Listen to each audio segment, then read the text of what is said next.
What's up, witches? I'm Luna. Welcome to my channel and welcome to No Makeup Monday, which is a thing I just made up to keep all my other no makeup days company. I hope today finds you happy. I am happy because I have a deck to unbox, and this is a new one. This is a new release on May 22nd. This is W.I.T.C.H, Woman in Total Control of Herself Oracle. Let's get the plastic off so I can see through the glare. This is a deck that I have actually not looked at. I haven't looked at any flip throughs or anything like that. So, and as you can see, I'm just taking the plastic off. So we have a really interesting box. It's a snappy box. All right, let's start. Oracle by Angie Sullins, art by Silas Tobal. Look at this. It's got this shaped with a foily triple moons. A couple little flashes and sparklies there. This is US Games, as you can see by the Fool. And as I said, this was just released in May. A W.I.T.C.H is a woman in total control of herself. She has shifted her allegiance from pleasing to pleasure, from subservient to subversive, through the very act of claiming her inner knowing as her highest authority. She's willing to abandon everyone else's expectations before she'll abandon herself. Oh, yes. She's stopped fearing her path and started blazing it, loyal to the visions in her head and the longing of her heart. Become mistress of your own power with the wisdom of this 44-card deck and 216-page guidebook, with oracular guidance from the Witchery Academy and 5 original poems by Muse Angie Sullins. You were born sovereign, and your life is the castle you occupy. It's time to take back the throne, woman.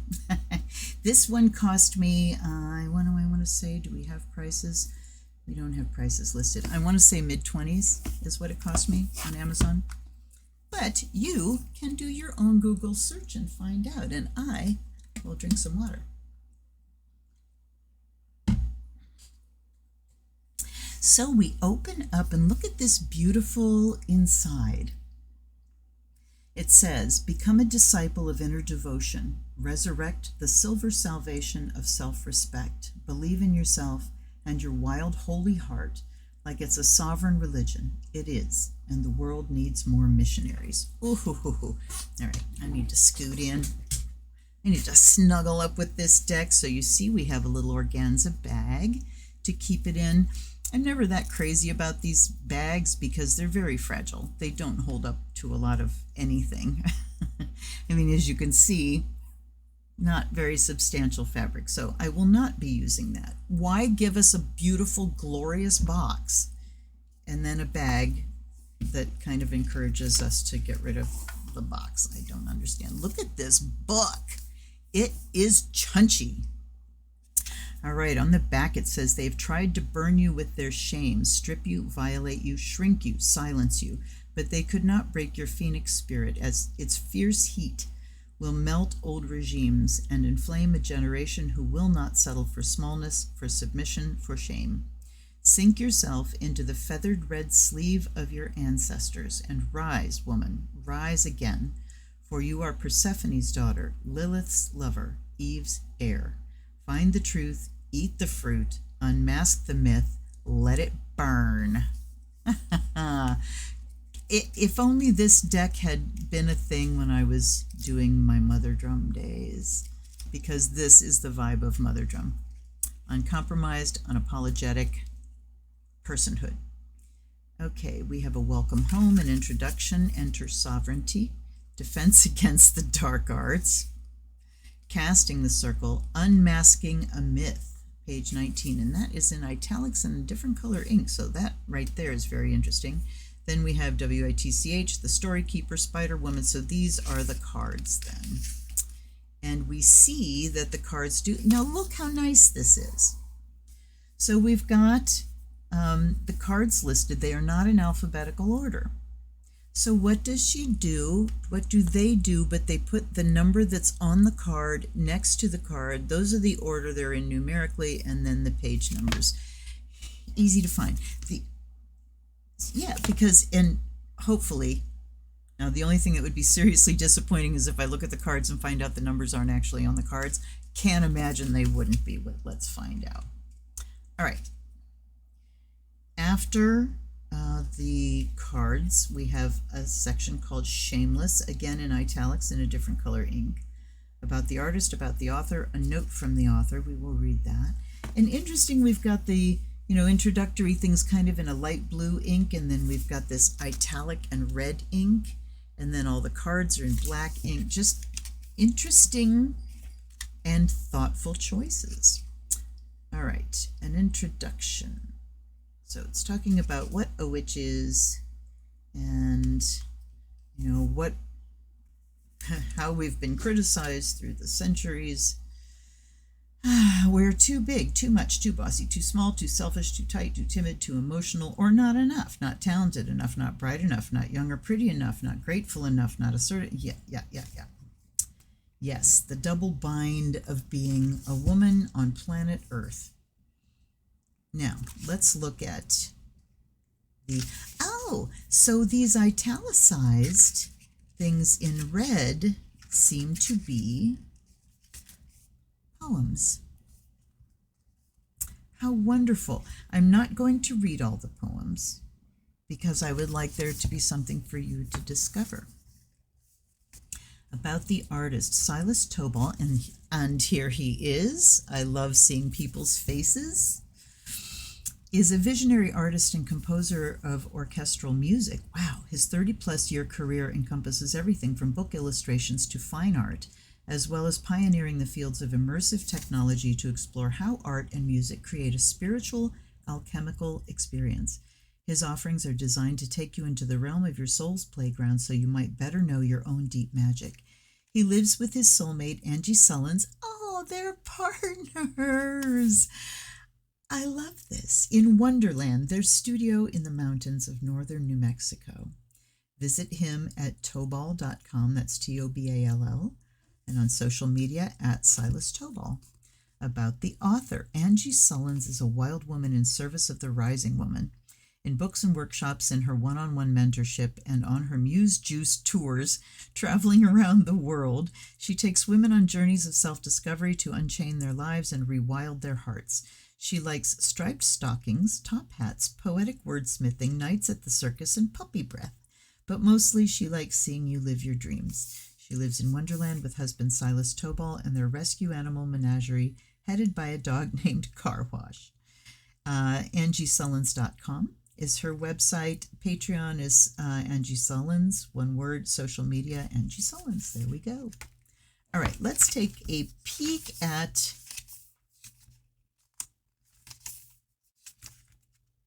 an introduction. I think I want to read the introduction. We are the granddaughters of the W.I.T.C.H's. They were never able to burn. And they have it written like that, capital W period, capital I period. So I'm just going to read it as witch because I hate spelling it. It makes it sound like it's a dirty word, B-I-T-C-H. We are not dirty words, which is a delicious word. Okay, we are the granddaughters of the witches they were never able to burn. If history teaches us that a witch is nothing more than a woman who doesn't know her place, then damn straight I consider myself a witch. Except I know my place. It's in sovereignty. So we have Ruby Hamid is the author of that quote. A witch is a woman in total control of herself.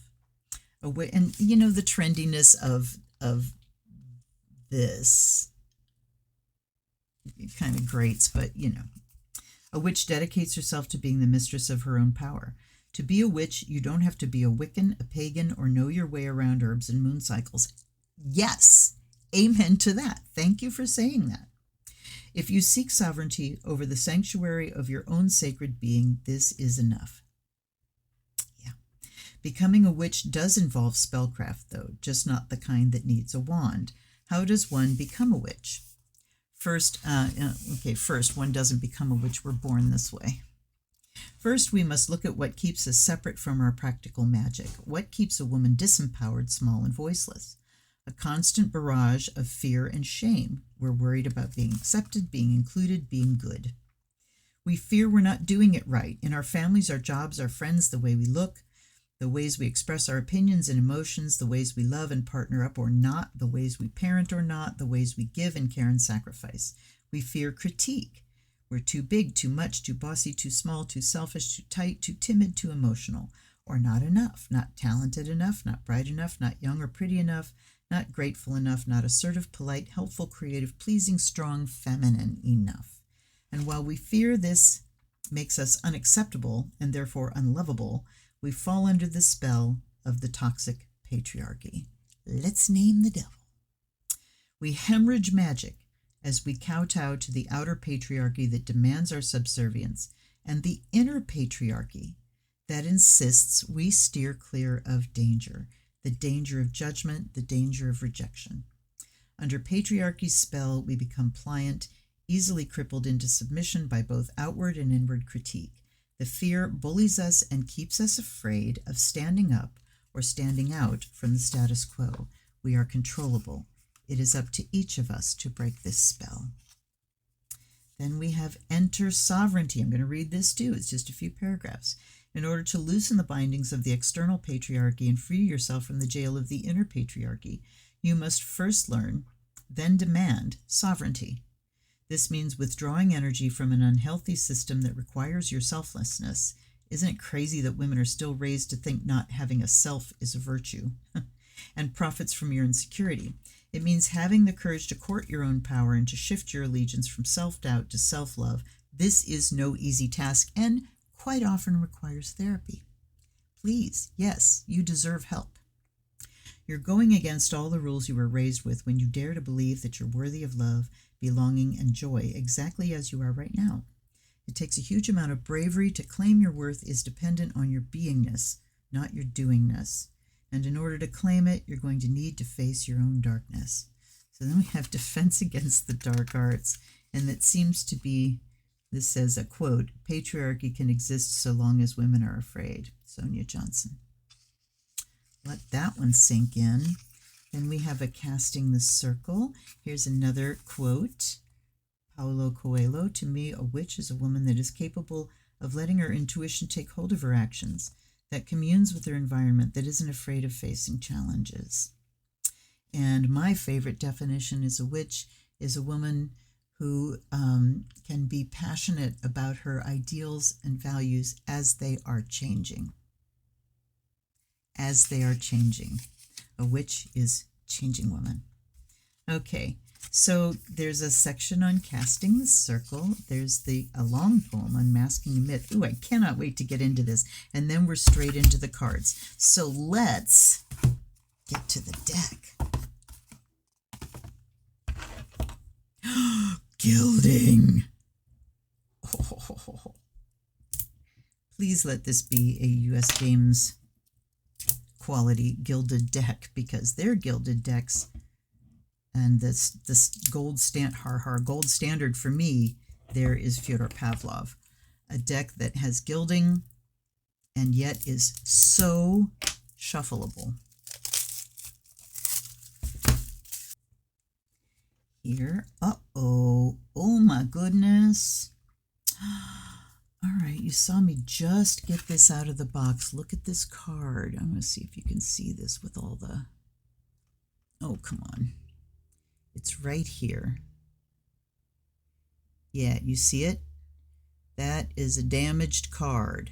The one underneath it is damaged too. Well, shit. That one's got just a slight divot, but that upsets me. Fresh out of the plastic. And we have damage. All right. Overlooking that, here is the back. And what you might not be able to see is the moons are foil. The moons are blue gilded. Look how pretty. So we have this beautiful, like the inside here, it looks like an eclipse, you know? This looks like a solar eclipse, which I find very appropriate. Okay. I don't know if you could see that because I've got, yeah, there we go. If you can see it because I'm up so close. Anyway, we have the solar eclipse. We've got what looks like moths, winged creatures here. Yes. That brought out my inner Scott. Don't know why. All right. So here is the witch. Let me come in a little bit more. This image looks very familiar to me. It looks like an artwork that I've seen before. But this, I mean, wow to the artist. Look at this beautiful, yeah, you can see they are glossy. So this is going to be hard. I'll put her down here again. I love the dark color palette, that, you know, almost chiaroscuro, light and shadow. So that is Witch with her smoking censer and the crescent on her brow. And this is the Story Keeper. These are very dark cards. They look a lot brighter on camera than they do to me. I'm going to need to, like, a lot, and I will also tell you that I'm starting to develop cataracts, so these might actually be lighter than I'm seeing them in front of me, but they are very, a really dim, shadowy palette. So there's the Story Keeper. So we've had two women so far that are like almost sitting in nests of branches. And then we have Spider Woman. Oh, look at her. So we have racial diversity. We have age diversity. Look at her beautiful elder's face. Yes, that makes me happy. Here's the Phoenix. Can you see the bird? Oh my goodness. Beautiful. And the Selkie. So we've got characters, women, creatures out of mythology. A Selkie is a seal maiden. They can come onto shore. They shed their seal skin and become a human woman. And then every once in a while they have to hide their seal skin, because if something happens to it, then they can't revert to seal. But they can take their seal skin and put it on and get into the water and be seals again. Creatrix of Cunning. Look at the fox. She of the Invisible Ally. So I keep thinking about the Selkie card, and I wonder if that's going to be like about shape-shifting or something like that. She of the Invisible Ally. Whales in the Sky. Maiden Journey. I love the classical nature of these. Look at this. This is just beautiful. Keeper of Silence. There's nothing in the book that alludes to you know, older works of art being used, book illustrations. So he's, you know, he's an artist for sure. Look at this. I'm stunned at how beautiful that is. Keeper of Silence. Here's Psyche with all the butterflies. The Songstress. Songstress is a different thing than being a singer. Divine Masculine. That was pointed out to me by a woman, a songstress named Neve Parsons. I think it's Parsons. Anyway, she's an Irish woman and with the most glorious voice, and she tells stories. You know, she presents these songs, and she's the one that said, "I'm not a singer so much as a songstress." So she embodies these songs and puts them out rather than, you know, just singing. It's about the song rather than the person. Look at the Divine Masculine. Look at the font here that's kind of different. I like that. So we do have, I mean, let's stop for a minute. My brain is elsewhere. Let's honor the fact that this deck about witches and women is honoring the Divine Masculine, because we need men to heal themselves if we are to fully come into our own sovereignty. The Oracle. Not that we have to wait, But if we want full flower, then the men need to heal too. Here's the oracle. Just beautiful. Lady of perpetual rebirth. I am glad I got this deck. The Lion Queen. Oh yeah, baby. I have an allusion to the strength card there. The Trailblazer. Look at all these creatures. Look at the halo of the moon around her head. What absolutely beautiful images. I'm holding this up mostly for you, but also for me, because then I can see them bigger. Look at all the lions and the hounds and the wolves and the, wow, the scholar. And look at her. Samantha, my love, there you are. That reminds me of my friend, the Empress of Pleasure. Alchemist of Pain. Okay, now this is an image from classical art. It is, I've seen it, I know it. The Dreamer. I mean, there is just such a familiarity with a lot of these faces and postures. So I would like to know more about his process. The Judge. The Bard of Truth.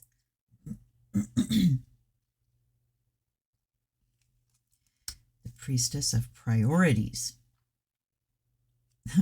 Open your eyes. See clearly, my dear. The Dancer. Aw. It's like Esmeralda and Jolly. The Labyrinth Walker. Oh. Look at her hovering. Very strong Asian vibe there. The Priestess of Original Innocence. I love it when a deck has really dark, dark, dark, and then we go ba-boom with a white card. One of Lucy's decks does that, Lucy Cavendish.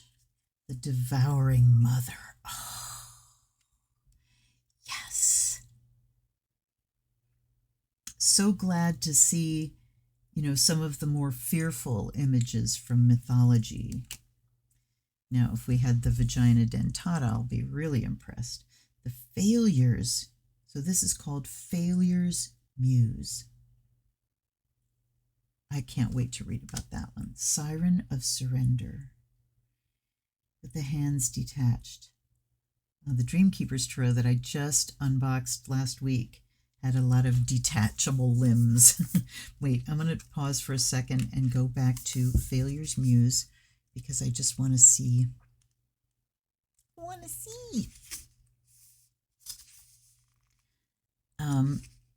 What I'm seeing is that we don't have like keywords. Many of us are terrified of failure. Just the potential of it feels like a lurking presence in the woods, a toothy howl that can send chills down our spine. But when we're willing to fail, those sharp teeth can become our ally. When we dare to befriend what we fear most, we become not only resilient but fierce. More dreams are killed by not trying than by failure. To not try is to fail absolutely. If you never try, you can't even claim to, you know? Not risking is a guaranteed way to avoid failure, but also a guaranteed way to forfeit the sweet savor of success. The wolves of your psyche howling that you'll die if you don't succeed are lying. Their growls may be terrifying, but so are you. Your soul is forged of lightning and stardust and cannot be destroyed, but only you can prove this truth to yourself by getting back up after failure and insisting on remembering who you really are and of what you are really made. A witch greets the wolves of failure with flowers, for she understands there is magic in the wake of a fiasco, and that failure gifts her with a chance to refine her plans and her purpose. Any path that leads astray shows us how to find a better way. When we embrace failure, we tame the beasts that once terrified us, becoming fierce with reality. Find out what you're made of, befriend your failure, and growl at fear. Oh, how nice. I love it. Siren of Surrender, Goddess of Grace. And look at the three graces, the triple.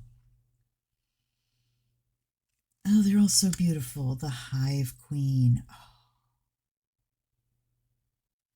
The images are gorgeous. The Sovereign.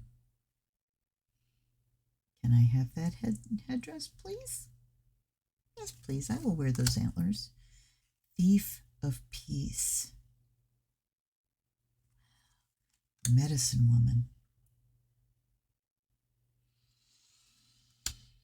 Harpy of Rage. Oh. I had one of the doctors I worked for call me a harpy once because I was getting picky with him about his dictation and stuff. You're a harpy, you know that? I claim it. Weaver of the Red Tent. Oh. You know, I've still never read that book. The Wing Leader. The Exile. The Wing Leader. Just the Companion.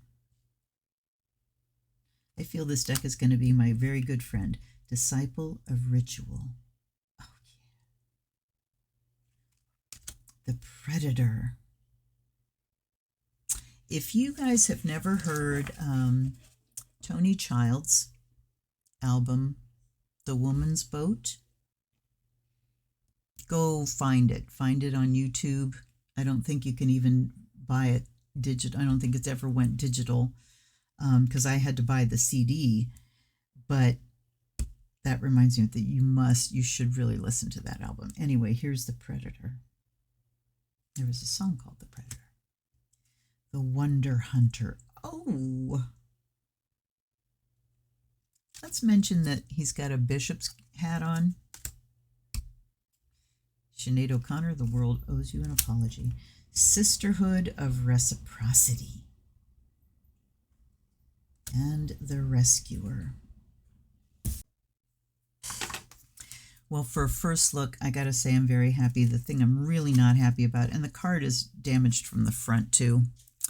Yeah, I think this is going to be get in touch with Amazon because, I mean, that's just ridiculous. No fun. Anyhow. And yes, I will shuffle them and then I'll put them back together so I can return them if they want me to. Anyhow, and now I'm hearing really loudly, don't return them. This is the deck that wanted to come to you. So let's do a little bit of a blessing to heal its hurts. You know, so she's got a couple scars. Does that mean she's not worthy? No, it does not. So, by air and fire, may you be purified and charged and your wounds healed. We invite in inspiration and vision. By water and earth with seawater, may you be blessed and made whole. And by the sound of the bell,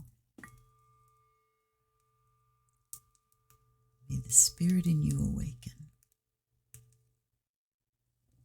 I hope you can hear that bell because I have my room noise filter turned way down. All right. Guides and guardians, allies and ancestors. I don't even know if I finished my sound of the bell thing. May your spirit awaken. And I am back on my ADHD meds, so, you know, some things there's no cure for. Guides and guardians, allies and ancestors, thank you so much for being here every minute of every day. Thank you for being my constant companions on this amazing journey. And I welcome your presence here to help me with this deck. And I offer you fresh water, and I offer you the fire of Azrael. Blessed be to you. All right. I'm assuming you're going to shuffle well. It's only 44 cards. The edges are a little sharp. Oh, yeah.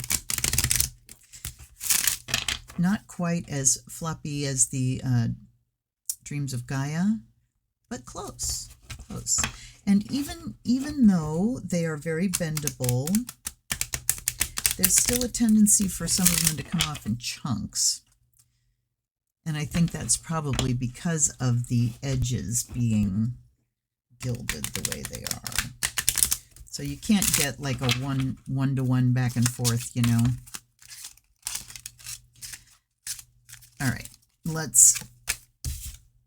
not going to consider those true jumpers because I'm not even focused yet. All right. And you know what I didn't see in the book? I didn't see any suggestions for spreads. Let's make sure. Yeah, we had the casting the circle, and then we just went straight in. Nope, no spreads. And at the back, we had the artist. There's a poem, and that's the last card. So, yeah, there are no suggested spreads at all, and I do appreciate that, too, because a witch can figure out her own, right? All right, let's start with 3 and see where we get. 3, what do we need to know right now? What do my viewers need to know? What does this deck want to say about itself? But I don't want you to talk about yourself, deck. I want you to talk to us about where we are right now and what we need to know today. Whenever you're seeing this, what do we need to know about? Okay, here we go. We have Siren of Surrender. We have the Labyrinth Walker. And we have Weaver of the Red Tent. Okay. Number 29. So you don't even have to look up the pages. You know, you can just flip through to the number of the card. Very easy. Man, this book's chunky. I think it's because it's kind of short, but it's chunky. All right. This is a time to let go. Although underappreciated, there is power in surrender. A wise sage once advised, what we resist persists. While you may not yet see a new way to go, the old way is closed. Stop banging your head and hands on the door that refuses to open. If it doesn't open, it's not your door. This is a moment to acknowledge what isn't working and what alternatives are not yet clear, and surrender to that wide open field of unknowing. A witch understands there will be times when further action is wasted. Exerting more effort is futile, as it's only bringing frustration and discouragement. She knows that while society would encourage her to keep pushing, applauding her as she battles and bruises her way through the path, this is a patriarchal paradigm whose time has ended. Instead, she embraces flow, trusting when it leads her to a dead end, that there is another way and it will open when it's ready. The days of white-knuckle resiliency are over. Everything is happening for you, not to you, so let go of your original expectation and let yourself experience the generosity of flow. All right, so ultimately, when we surrender to the flow of things. We are no longer beating ourselves against the, like a stream doesn't keep battering itself against the rock, it flows around, right? But I love several statements here about, stop beating yourself up against the door. If it doesn't open, it's not your door, or at least it's not your door at this time. So being able to recognize where efforts are fruitless. And I am feeling an 8 of Cups-ish vibe here, because the 8 of Cups to me says any emotional energy I throw at this is going to be a waste. I recognize that my efforts, my good emotional energy is wasted here, and I am going to recoup my losses, walk away. I'm going to, cut losses, actually. All right, so the next one is Labyrinth Walker. She's what, 25? We all seek comfort. It's human nature. After walking the labyrinth, we desire to sink into the center, relax, stay, maybe build a home there. We yearn to become centered by stasis, as if our spiritual, physical, or emotional well-being is a target we can hit, a status we can achieve. Think about that. We get to the center and believe we've arrived, as if our well-being is a goal with a finish line, instead of an ever-evolving process, a continuum we walk daily. We seek the center and want to stay, not realizing the center, if occupied too long, becomes a trap. Stasis turns to stagnation, just like a river that no longer moves. This is the time to embrace the continued journey inward towards source, the imaginal and the liminal, and outwards toward life, the practical and the tangible.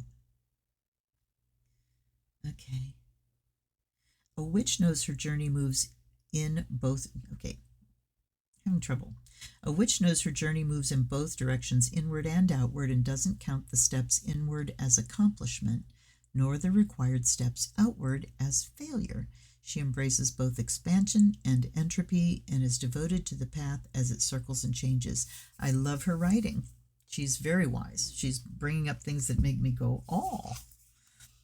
All right, so Labyrinth Walker says we have to recognize, hold on a second, I'm getting too warm. We have to recognize that life, happiness, well-being is a moving thing. It is moving, it's living, it's breathing. And the minute we start looking for stasis, we start looking for the finish line, is when things just dry up. You know, there is no finish line. It's an ever-turning wheel.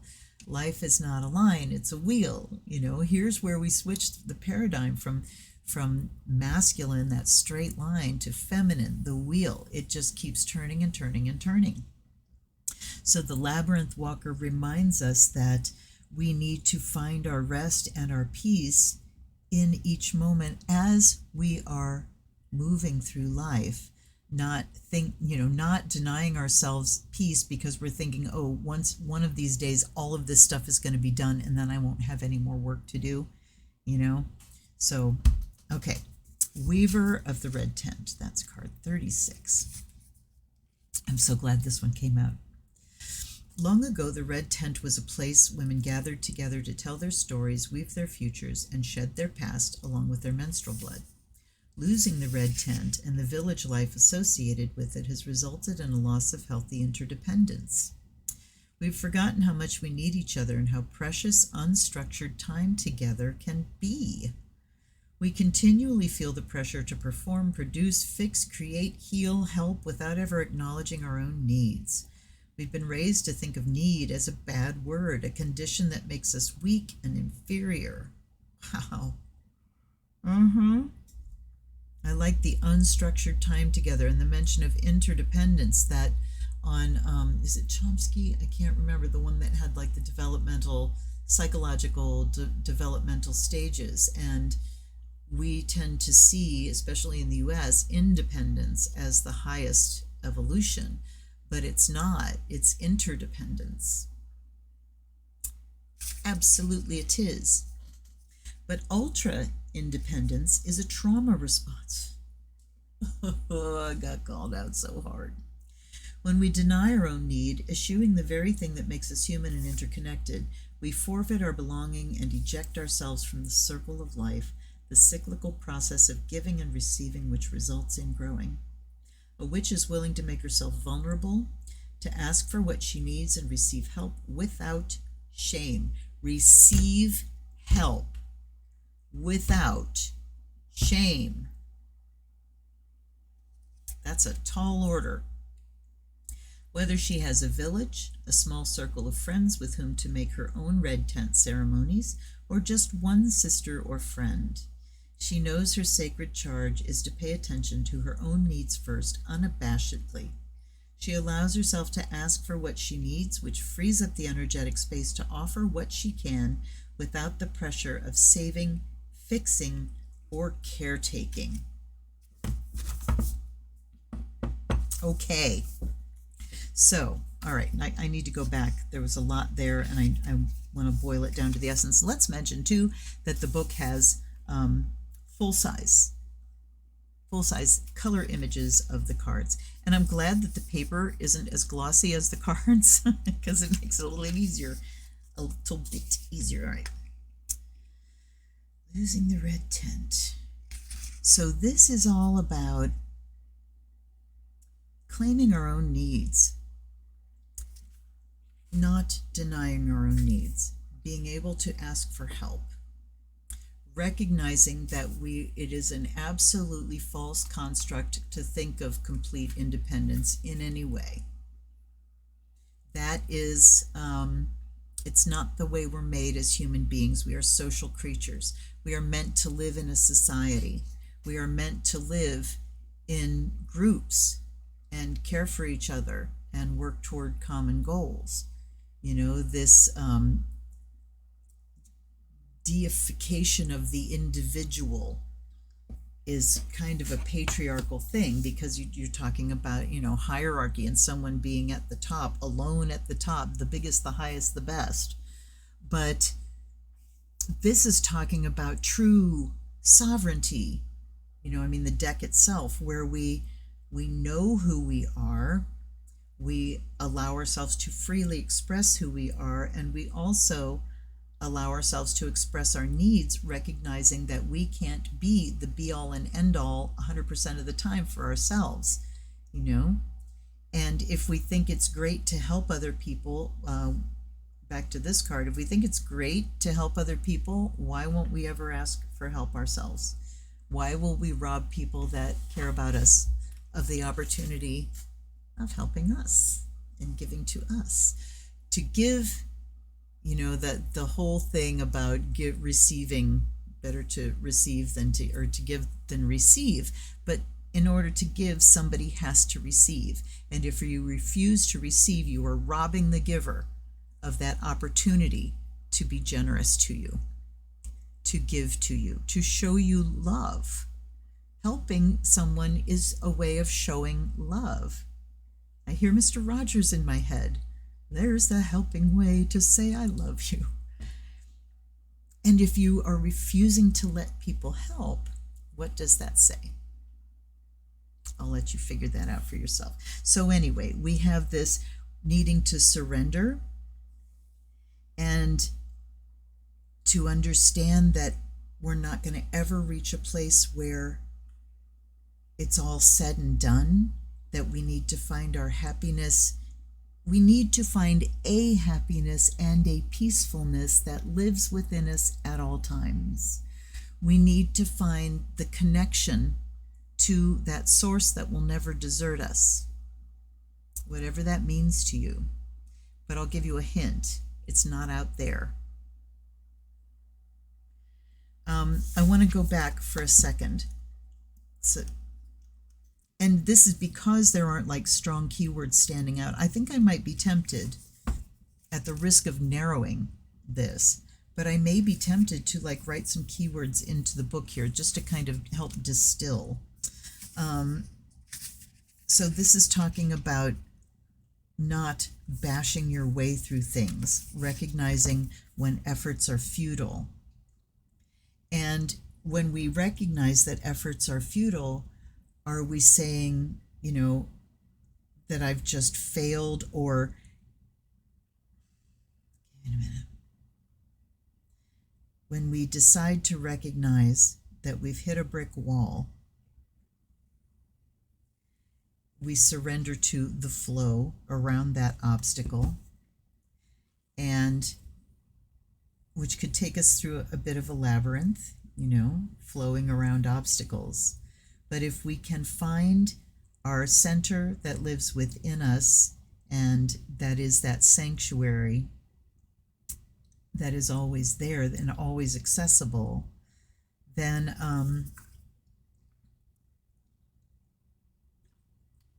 we can more easily surrender to the flow. And as we are doing these things, we need to remember that we are in community and to ask for help. Now, there's another side to this coin, and that is You see some people on Facebook that every post they make is asking for somebody to come do something for them. Please help me. Please help me. Can somebody take me here? Can you do this for me? Can you?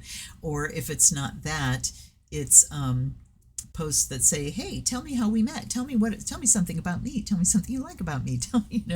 So there is that, the other side of being so very needy that we just can't get to our own independence. I want to take another one. I've got the Story Keeper here. She's number 2. You are made of moonlight and stories. The night and the trees know this, which is why when you need a change in your narrative, you would do well to seek their counsel. Some stories lift us up and encourage our potential, our inherent magic. Other stories limit, diminish, or destroy our worth. You are being asked right now to consider which stories you're listening to and which ones you are telling. Telling yourself a story of empowerment will bring a surge of energy to you. Notice how your shoulders drop, your breath deepens, your heart warms. Telling yourself a story of scarcity or disempowerment leaves you tight, small, and cramped. While we are very selective about the books we read and the stories we watch on film, we are far less selective about the stories we tell ourselves. Right, because a lot of them run in the background. A lot of them is like the TV on in the background. You're not listening to it, but the story's getting told over and over again, right? It's subconscious programming. Now is the time to question the narratives you're allowing into the ear of your spirit. Are they helpful or hurtful? A witch acknowledges her stories of lack and frustration, but she chooses to focus on the ones that nurture her vitality. Now, I was going to say up here that it's very useful to do the creative visualization exercise of creating a sacred temple, creating your sacred space, your circle, your temple, your garden of peace, whatever you want to call it. Your inner sanctuary is what Shakti Gawain called it. Whatever it is, that place that is holy to you, that place that is, safe and everything you need. It has everything you need. Visualize this so that you can call and spend time there in meditation so that you can recall it easily when you need it. As life is moving and you're in the labyrinth and you can't find the center out there, find it in here. So that's what this storyteller is saying. I put her right here. She's saying make the stories. Make the stories of your own empowerment and visualize those stories. Do meditation where you see yourself as your fully empowered self and watch how you move through life. And I love that this deck, the fact that it doesn't have those succinct keywords. And there are many statements that are like, wow, yeah, powerful, but there's not one thing that says this card means blah, blah, blah. What I'm finding as I'm going along is it feels like moonlight. It feels like ritual, where things can be so real and so clear, but so fragile, it can just go away in a heartbeat. And pardon me, ritual space is that place where you enter into an alternate dimension and, in the liminal places, and you do your magic. And then as you move out of there back into the real world, you can kind of feel it slipping away, and it lives in that sanctuary that's inside. I've been to Starwood. How many times have I been to Starwood now? Like 4 times, I think, 3 or 4 times. It is the pagan festival that happens in southern Ohio. That's the oldest pagan festival in the U.S. and possibly the world. It's amazing, absolutely amazing. And in the very early days before, phones, a computer in your pocket days, photography was not permitted. You had to sign up and get a specific pass in order to take photographs because it's clothing optional and privacy is, paramount. And what was really wonderful about that is that Starwood, when you left there, lived just in here, and looking at it in a picture, minimizes. It takes it down to this little piece of paper and to the flat world, flat land, and it just kind of captures things in a way that is so much smaller than the reality of it. And that's kind of what this deck feels like. So I think, no, I will not be putting keywords in because that would minimize. These writings and descriptions are catalyzing. They're catalysts for your own discovery. And this, I believe, would be an excellent deck to take into ritual with you and just pick one card, one to work with. Read what's here, let it take you into your dream territory, into your magical realm, into wherever big changes get made for you. And wow, I like this deck. Hell yeah. What do you guys think? Please let me know. Do you have it? Have you used it? Do you like it? Are you gonna get it? Let me know what you think. And also, down below is an Amazon wish list. And if you want to buy me a deck, I will read for you on my unboxing. You can even send me a question if you have one. I hope you're going to have a great day after this. Thanks for hanging out with me, and I will see you next time. Until then, this is Luna. Blessed be.